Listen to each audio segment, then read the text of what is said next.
우리가 사는 이 시대는 어느 때보다도 종말 의식을 아주 절실히 느끼는 이런 시대에 살고 있습니다. 특별히 성경은 마지막 때에 무서운 환난이 임할 것을 말씀하시죠.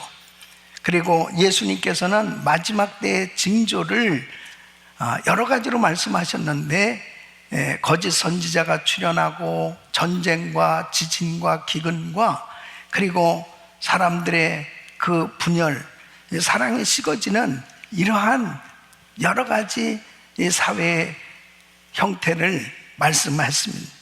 특별히 지금은 전 세계가 무역 전쟁으로, 또 관세 문제로, 그리고 전쟁으로, 정치적인 혼란으로 많은 분열 가운데 혼란을 겪고 있어요. 이런 때에 믿음 생활을 제대로 잘 한다는 것이 얼마나 중요한가. 이 마지막 때는 결국 이 말세는 알곡과 쭉정이가 나눠지는 그런 시기이기 때문에 믿음이 있는 사람들은 결국 하나님께서 기뻐하는 그런 은혜의 자리에 있게 되겠지만, 믿음이 없는 사람들은 이 세상 풍주에 휩쓸려서 떠내려갈 수밖에 없는 그러한 삶이 될 수밖에 없는 거예요. 그래서 이 마지막 때, 특별히 환난의 때는 꼭 붙들어야 될 그 주님의 은혜가 아니면 승리할 수 없어요. 그래서 우리 성도님들은 환난 날에 정말 주님을 온전히 붙들고 승리하시길 예수 이름으로 축원합니다. 환난 날에 꼭 붙잡아야 될 것이 무엇이냐? 첫째는 나의 구원은 오직 예수, 오직 하나님뿐이다 하는 거예요. 요한복음 16장 33절에 보면, 너희가 세상에서 환난을 당하나 담대하라, 내가 세상을 이겼노라. 이 세상을 이기신 예수, 그 주님께서 건져주셔야 승리할 수 있는 것입니다. 시편 50편 15절에는 환난 날에 나를 부르라, 내가 너를 건지리니 네가 나를 영화롭게 하리로다. 환난 날에 어떠한 시험과 어려움이 있다 하더라도 우리 주님을 붙들면, 우리 주님이 건져주시면 승리하게 되는 줄로 믿습니다. 두 번째는 철저히 회개하는 삶이 되어야 합니다.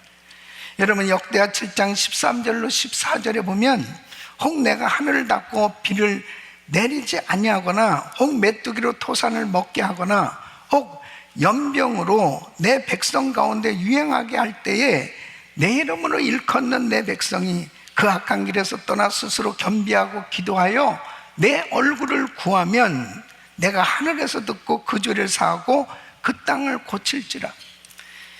전염병이나 환란이 이 세상에 들이닥쳤을 때 하나님의 이름을 경외하는 하나님의 신실한 믿음의 자녀들이 하나님의 이름을 부르며 간절히 회개하고 하나님의 얼굴을 구할 때 하나님께서 그 기도를 들으시고 그 땅을 고쳐주시겠다고 말씀하셨습니다. 우리는 이 땅의 문제와 환란이 해결되어지는 길이 다른 데 있는 것이 아니고 하나님의 손에 달려있다 하는 사실을 알기 때문에 우리 주님 앞에 철저히 회개하고 약속의 말씀 붙들고 기도할 때 하나님께서 건져주시고 치료해 주시고 고치주시는 놀라운 은혜를 경험하게 될 줄로 믿습니다. 세 번째는 주님의 재림을 준비해야 하는 것입니다. 마지막 때에 이 징조 가운데 하나가 바로 주님의 날이 가까웠다고 하는 것이죠. 그러므로 주님이 오실 날이 가까울수록 깨어 준비해야 됩니다. 여러분, 깨어있으라 하는 말씀이 성경에 보면 무려 22번이나 이렇게 기록되어 있을 만큼 강조하고 있습니다. 왜 깨어있어야 되는 거예요? 깨어있어야만 준비할 수 있기 때문에 그렇습니다. 그리고 그 무서운 환난 가운데서 하나님의 은혜로 회복될 수 있고 그리고 승리할 수 있기 때문에 깨어있는 것이 얼마나 중요한지 모릅니다. 사람들이 무사, 안일, 태평, 그리고 영적인 태만함, 영적 무력감 이런 데 깨어있지 않냐면 결국 승리할 수 없는 것입니다. 영적으로 자고 있는 사람들, 왜 이런 환난 가운데 우리가 살고 있는지, 왜 이런 고난이 우리에게 왔는지 깨닫지 못하면 결국은 시대를 분별하지 못하고 불안하고 부정적인 생각에 사로잡혀서 시대를 분별하지 못하고 두려움 가운데 살다가 결국은 낭패를 당하고 마는 거예요. 그러므로 영적인 잠에서 일어나야 되는 것입니다. 깨어나야 되는 것입니다. 그래야 승리할 수 있어요. 그 왜 깨어 있어야 되냐? 첫째는 시험에 들지 않기 위해서 깨어 있어야 되는 거예요. 예수님께서 마태복음 26장 41절에 이렇게 말씀하시죠. 시험에 들지 않게 깨어 있어 기도하라. 마귀가 계속해서 시험을 가져다 줍니다. 여러분, 베드로는 예수님의 제자로 주님 곁에 있었어요. 그런데 주님께서 몇 번이나 제자들에게 시험에 들지 않게 깨어 기도하라고 말씀하셨지만 영적인 잠을 자다가 결국 베드로 예수님을 3번씩이나 부인했고, 여러분, 가룟 유다는 더 나가서 마귀가 그 마음에 들어가서 예수를 팔고 결국 자신은 완전히 인생 모든 것을 다 잃어버리는 실패자가 되지 않았어요? 깨어있지 않으면 누구든지 이렇게 시험에 빠질 수 있는 거예요. 그래서 깨어있어야 시험을 물리칠 수 있습니다. 또 마귀를 대적하기 위해서 깨어있어야 되는 것입니다. 베드로전서 5장 8절로 9절 보면 근신하라 깨어라, 너희 대적 마귀가 우는 사자같이 두루다니며 삼킬 자를 찾나니 너희는 믿음을 굳게 하여 저를 대적하라 그랬습니다. 이 마귀가 계속해서 성도들을 공격하고 있는데 우는 사자같이 두루다니며 삼킬 자를 찾는다는 거예요. 마귀가 어떤 모습으로 나타나느냐? 많이 뿔 달린 모습으로 내가 마귀라고 자기의 어떤 정체를 드러내면 우리 예수 믿는 사람 다 이길 수 있죠. 그런데 이 마귀는 아주 교묘합니다. 이단 사설 이러한 것들로 교묘하게 위장해서 그렇게 공격을 하는 거예요. 마치 예수 잘 믿는 사람처럼 위장해서 교회 안에 들어와서 교인들을 미혹시킵니다. 이 이단들의 수법이에요. 신천지가 그러지 않습니까? 그런 식으로 교회를 분란시키고 그리고 사람들을 진리에서 떠나게 합니다. 요즘은 이 선교지가 정말 심각해질 정도로 이단들이 여러 가지로 현지 지도자들을 미혹시키고 있습니다. 이 줌이라든지 이런 SNS를 통해서 교육을 시키거나 또 내지는 물량 공세를 통해서 그들을 모아서 컨퍼런스를 한다든지 이런 것으로 인해 가지고 분별을 제대로 잘 못하도록, 이것이 진짜 나중에 보면 결국은 완전히 잘못된 길로 끌고 가는 거예요. 여러분, 깨어서 원수 마귀가 여러 가지 방법으로 공격하고 있는 것을 물리칠 수 있기를 예수 이름으로 축원합니다. 세 번째는 바른 신앙생활을 하기 위해서 깨어 있어야 됩니다. 영적으로 깨어 있어야 자신의 신앙을 올바로 분별할 수 있어요. 내가 바로 믿고 있는지 바른 신앙생활을 하고 있는지를 분별할 수 있는 것입니다. 여러분, 주님께서 요한계시록에 소아시아 7개 교회에 성령께서 친히 말씀하신 것은 그 교회를 분별해서 말씀하시잖아요. 계시록 3장 1절에 보면 사대교회에 대해서 말씀하셨습니다. 사대교회 사제에게 편지하기를 하나님의 7영과 7뼈를 가진 네가 가라사대 내가 내 행위를 아노니 내가 살았다 하는 이름은 가졌으나 죽은 자로다. 그럼 겉모습은 교회예요. 겉모습은 신앙의 모습이에요. 예배 드리는 모습이에요. 그런데 주님의 눈에는 그들의 신앙이 죽었다는 거예요. 죽은 교회라는 거예요. 라오디게 교회에 대해서 이렇게 말씀하십니다. 계시록 3장 16절로 17절 보면 내가 이같이 미지근하여 더웁지도 아니하고 차지도 아니하니 내 입에서 너를 토하여 내치리라. 내가 말하기를 나는 부자라 부유하여 부족한 것이 없다 하나 내 곤고한 것과 가련한 것과 가난한 것과 눈먼 것과 벌거벗은 것을 알지 못하도다. 역시 이 라오디가 교회에도 예배 형식이 있고 신앙생활하는 모습은 있는데 바로 주님이 보실 때는 그들의 신앙에는 열정이 식어졌고 뜨거움이 없다는 거예요. 신앙이 완전히 식어버린 그러한 교회에 대해서 주님이 책망하시는 걸 보게 됩니다. 여러분, 우리가 신앙생활하면서 정말 사대교회처럼 이름만 가지고 신앙생활하고 있지 않는지, 내 신앙은 지금 라오디게 교회처럼 미지근한 그런 신앙생활을 하고 있다면 우리 주님이 책망하신다니까요. 사랑하는 성도 여러분, 깨어있는 성도는 날마다 자신을 점검하고 내가 지금 바로 믿어야지, 정말 더 열정적으로 주님을 뜨겁게 사랑하고 그렇게 신앙생활을 해야지, 바로 분별하고 바른 신앙생활을 하기 위해서는 늘 깨어 있어야 됩니다. 바른 분별력을 가질 수 있기를 바랍니다. 네 번째는 주님 만날 준비를 하기 위해서 깨어 있어야 됩니다. 오늘 이 본문 말씀을 보면 주님께서 언제 오실지 모르기 때문에 깨어 준비하라고 말씀하시는 것입니다. 오늘 본문 누가복음 12장 37절에 보면 주인이 와서 깨어 있는 것을 보면 그 종들은 복이 있으리로다. 내가 진실로 너에게 이르노니 주인이 띠를 띠고 그 종들을 자리에 앉히고 나와 수종하리라. 40절 보면 이러므로 너희가 예비하고 있으라. 생각지 않은 때에 인자가 오리라 하십니다.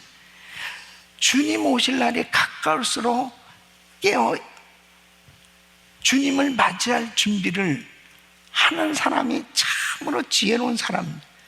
깨어있지 못하면 분별하지 못하고 주님을 맞이할 준비를 못하는 거예요. 결국은 주님을 맞이할 준비를 못하면 기쁨으로 주님을 맞이하지 못하고 결국 후회에 막심한 그런 신앙이 되는 것이죠. 지금이야말로 믿음으로 깨어서 주님의 재림을 준비해야 될 줄로 믿습니다. 찰스 알렌 박사는 미국 교회를 대상으로 조사한 통계를 발표했는데 교인 중 20%는 주일 예배에 거의 출석하지 않는다. 25%는 기도를 거의 하지 않는다. 35%는 성경을 읽지 않는다. 45%는 꾸준히 헌금하지 않는다. 75%는 교회 봉사나 사역에 헌신하지 않는다. 85%는 불신자를 전도해 본 적이 없다. 그런데 100%는 천국 가기를 원한다는 것이다. 그러니까 여러분, 이 통계를 보면 분명히 교인이에요. 그렇죠? 분명히 교인이에요. 그런데 실제로는 영적인 잠에 빠져 있는 모습을 말하고 있는 거죠. 이게 마지막 때의 교회들의 모습입니다. 교인들의 모습입니다. 그러니까 요즘 AI 시대로 얼마나 편리한 정보들, 모든 것들을 그냥 순간적으로 다 받을 수 있을 만큼 그런 편리한 시대에 우리가 살고 있어요. 그러다 보니까 정말 영적인 잠을 깊이 잘 수밖에 없는, 여러분, AI가 어떻게 기도를 대신해 줄 수 있겠으며, 예? 어떻게 하나님의 은혜를 받는 것을, 예? AI로 대체할 수 있겠냐고요. 그러니까 마치 라오디게 교인들이 물질적으로 부유한 것이 마치 영적으로 자신들이 부자인 것처럼 생각할 수 있는 착각, 이것이 오늘날 우리 이 시대에 살아가는 우리들의 그런 삶의 신앙의 모습이 되어질 수 있다면 정말 정신을 차리고 깨어 있어야 바로 내 자신의 신앙을 정직하게 하나님 앞에 드러내고 하나님의 은혜를 받을 수 있는 줄로 믿습니다. 깨어있지 못하면 말씀에서 벗어나게 되고 시험에 넘어지고 분별을 하지 못하고 잘못된 길로 걸어가게 되는 거예요. 그렇기 때문에 저와 우리 성도님들은 환난의 시대에 더욱더 말씀 앞에 깨어 있어야 될 줄로 믿습니다. 영적인 잠에서 일어나야 돼요. 그래야 우리는 승리할 수 있습니다.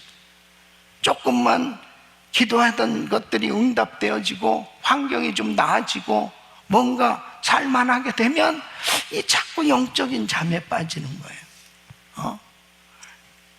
신앙이 과거에는 그렇게 뜨겁게 열심히 기도하고 그리고 그 심령에 불이 있었어요. 그런데 어느 순간에 보니까 그 심령에 불도 꺼지고 열정도 식어지고 타성해져진 그런 크리스찬의 삶을 살게 되지 않습니다. 사명도 잃어버리고 그렇게 살게 됩니다. 이 환난의 때에 정말 긴장 풀지 않고 승리하는 삶이 될 수 있기를 예수 이름으로 축원합니다. 긴장 풀지 않고 승리하는 삶이 되려면 어떻게 깨어 있어야 하느냐? 오늘 이 본문 말씀은 우리에게 해답을 주고 있습니다. 오늘 이 말씀 잘 들으시고 저와 우리 성도님들은 끝까지 긴장 풀지 않고 깨어 잘 준비하면서 승리하는 삶 될 수 있기를 예수 이름으로 축원합니다. 그 첫째는 허리에 띠를 띠고 깨어 있어야 한다 하는 것입니다. 여러분, 오늘 이 본문 누가복음 12장 35절에 보면 허리에 띠를 띠고 등불을 켜고 서 있으라 그랬습니다. 자, 허리에 띠를 띠고 사도 바울은 하나님의 전신갑주를 설명할 때 에베소서 6장 14절에 이렇게 말씀하셨어요. 그런즉 서서 진리로 너희 허리띠를 띠고 그랬습니다. 이 허리에 띠를 띈다는 것은 곧 말씀으로 무장한다는 거예요. 이 진리의 말씀으로 준비될 때 시험을 분별하고 이 미혹을 이길 수가 있는 것입니다. 말씀으로 무장하지 않으면 쉽게 흔들려요. 말씀으로 준비된 사람만이 어떤 상황 가운데서도 흔들리지 않고 바르게 분별하고 바른 길을 걸어갈 수 있는 줄로 믿습니다. 어떤 집사님이 이 술회사 광고부서에서 일을 하게 됐는데 열심히 광고를 잘 만들어서 매출도 올리고 그러니까 그 사장님으로 하여금 인정도 받아서 이 보너스와 또 높은 보수를 받으면서 승승장구하고 있었던 거예요. 그런데 이 집사님 은혜를 받고서 늘 마음이 불편한 거야. 이 광고를 잘 만들려면 어떻게 해야 되겠어요? 술회사인데 많은 사람들을 술을 유혹해야 되는 거예요. 잘 마시도록 계속 술을 마시고 싶어하는 마음을 갖도록 유혹하는 거예요. 또 그 광고 속에 거짓이 섞여 있잖아요. 예? 말씀이 마음을 계속 찌르는 겁니다. 말씀이. 결국 그는 결단을 합니다. 높은 보수를 버리고 보잘것없는 부서로 선택을 한 거죠. 사람들은 아이고 이 바보야, 뭐 다 이게 뭐 직장인데 그러면서 왜 그 좋은 부서를 버리고 그렇게 하느냐고 그런 손가락질을 하는 거예요. 그런데 그는 은혜를 받고 이런 간증을 하는 겁니다. 세상적으로 살 때 나는 죽었습니다. 이제 사람들은 나를 죽었다고 생각할지 모르지만 나는 이제야 비로소 참된 평안과 생명을 얻었습니다. 여러분, 말씀이 그 심령에 있잖아요. 그러면 분별이 저절로 돼요. 아, 이건 아니야. 이건 하나님 기뻐하시지 않지. 근데 내가 그걸 할 수 없어. 이렇게 딱 분별이 되는 거예요. 말씀을 붙들고 깨어있으면 바른 길을 선택할 수 있는 줄로 믿습니다. 여러분, 다니엘도 마찬가지 아니에요? 어린 나이에 바벨론에 포로로 잡혀갔어요. 왕의 상에서 나오는 산의 진미를 먹을 수 있는 것은 특권이에요. 아무나 왕의 상에서 나오는 그 산의 진미를 먹을 수 있는 게 아니에요. 그런데 어린 나이에 이 다니엘 말씀이 있었단 말이에요. 그러니까 나는 우상에게 드려진 음식을 내 몸으로 더럽힐 수 없다.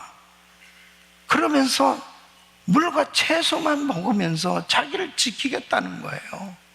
말씀이 있으니까 세상적으로 좋은 환경, 좋은 것이라 하더라도 하나님이 기뻐하지 않는 것을 손댈 수 없다는 거예요. 이제 총리까지 갈 수 있는 그 환경까지 됐어요. 그런데 신상에게 절해야 되는 거예요. 그 신상에게 절하는 것에 대해서 마음이 허락을 안 하는 거죠. 왜? 하나님 말씀이 있으니까. 아니, 눈 딱 감고 타협해. 그러면 너 높은 자리에 올라갈 수 있잖아. 하나님의 말씀이 있는데 내가 어떻게 그렇게 할 수가 있냐. 이게 분별이 되는 거예요. 결국은 사자굴에 들어가는 것을 선택한 거예요. 하루 3번씩 하나님 앞에 기도하기로 결단한 거예요. 기도하던 것을 멈추지 않은 거죠. 그대로 한 거죠. 왜? 마음속에 하나님 말씀이 살아있기 때문입니다. 사랑하는 성도 여러분, 결국 다니엘은 승리한 줄 믿습니다. 마지막 때 사는 우리들도 마찬가지예요. 지금 무서운 시험 환난이 닥쳐오고 이제는 이 세상과 타협하지 않으면 살 수 없는 그런 끊임없는 이 세상의 유혹을 받을 수밖에 없는 이런 시대에 살고 있습니다. 이럴 때 허리에 띠를 띠고 하나님의 말씀으로 준비된 심령에 하나님의 말씀이 있을 때 우리는 세상을 분별하고 바른 결정하고 승리하며 살아갈 수 있는 줄로 믿습니다. 오늘날 얼마나 많은 사람들이 우왕좌왕하고 살고 있습니까? 얼마나 많은 사람들이 하나님의 말씀이 아닌 것을 선택하고 타협하면서 이 세상 가운데서 악법이 계속 만들어지는 가운데서도 분별하지 못하니까 이것도 뭐 세상 법인데 하면서 타협하고 살아갈 수밖에 없는 이런 시대에 우리는 지금도 여전히 변함없이 진리는 승리한다는 것을 믿으시고 하나님의 말씀을 붙드시기를 예수 이름으로 축원합니다. 두 번째는 등불을 켜고 깨어 있어야 된다는 거죠. 여러분, 누가복음 12장 35절에 보면 허리에 띠를 띠고 등불을 켜고 서 있으라. 여기서 등불을 켠다는 것은 영적으로 성령 충만한 상태를 의미하는 것입니다. 마태복음 25장에 보면 열처녀의 비유에 대해서 말씀하시죠. 열처녀가 등을 가지고 신랑을 기다리고 있었습니다. 신랑이 더디움으로 다 졸며 잘 때 이제 신랑이 오신다는 소식을 듣게 될 때 이제 이열처녀가 일어났어요. 그때 기름을 준비하지 않는 처녀들은 기름을 준비한 처녀들에게 빌려달라고 하지만 빌려줄 수 없다고 그러니까 우리 쓸 것도 모자란다니까 그 기름을 사러 간 사이에 신랑이 왔다는 거예요. 그 기름이 무엇입니까? 그 기름, 그 중요한 기름이 뭐예요? 그것은 성령을 의미합니다. 성령 충만 받아야 되는 것입니다. 마지막 때는 정말 이 심령의 등불이 꺼지지 않도록 늘 기름으로 채워줘야 됩니다. 성령 충만함으로 채워져야 되는 것입니다. 그래서 에베소서 5장 18절에 술 취하지 말라 이는 방탕한 것이니 오직 성령의 충만을 받으라. 이 성령의 충만을 받으라는 것은 계속 받으라는 거예요. 계속 받으라. 성령 충만을 한 번 체험한 것으로 끝나는 게 아니에요. 계속 채워져야 되는 것입니다. 이 심령에 불이 꺼지지 않도록 성령 충만 계속 유지할 수 있기를 축원합니다. 여러분의 심령에 성령의 불이 켜 있습니까? 여러분 심령에 성령의 불이 꺼졌습니까? 여러분 심령의 등불이 켜 있는지 꺼졌는지 한번 살펴보세요. 켜 있습니까? 꺼져 있습니까? 기도의 불이 켜 있기를 바랍니다. 예배의 불이 켜 있기를 바랍니다. 전 세계가 지금 총체적인 어려운 가운데 있어요. 이럴 때일수록 정말 교회가 항상 기도의 불이 켜서 세상을 밝히는 교회가 세상의 소망이 되어야 될 줄로 믿습니다. 세 번째는 서서 깨어 있어야 됩니다. 35절 보면 허리에 띠를 띠고 등불을 켜고 서 있으라 그랬습니다. 여기서 서 있다는 것은 언제든지 주인의 부름을 받고 시키는 대로 순종할 수 있는 자세를 의미하는 거예요. 38절 보면 주인이 혹 이경에나, 이경은 밤 9시예요. 혹 삼경은 오늘날 새벽 3시예요. 일어서서 종들의 이같이 하는 것을 보면 그 종들은 복이 있으리로다 그랬습니다. 그러니까 밤 9시 새벽 3시면 얼마나 졸리고 정말 쉬고 싶을 때 종이 깨어 서 있는 거예요. 주인이 아직 안 오셨어요. 그래서 주인이 돌아올 때 야, 아니 지금까지도 안 잤어? 그러면서 얼마나 기뻐하겠냐는 거예요. 주인이 언제든지 어떤 일을 시켜도 순종할 자세가 되어 있는 이런 성도, 이런 주의 종, 이런 교회가 되어야 될 줄로 믿습니다. 헌신할 기회, 봉사할 기회, 드려질 기회 있는 게 아닙니다. 지금이 바로 주님 앞에 쓰임받을 기회라면, 은혜 받을 기회라면 우리 성도님들이 더욱더 하나님의 말씀으로 충만함을 받으시기를 예수 이름으로 축원합니다.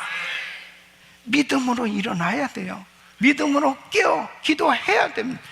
그럴 때 하나님은 우리의 기도를 들으시고 이 땅을 고쳐주시고 그리고 주신 사명 감당할 수 있도록 축복해 주실 줄로 믿습니다. 오늘도 우리 귀한 성도님들의 심령에 성령 충만함이 임해서 늘 성령께서 부어주시는 은혜로 승리하는 삶 되시기를 예수 이름으로 축원합니다.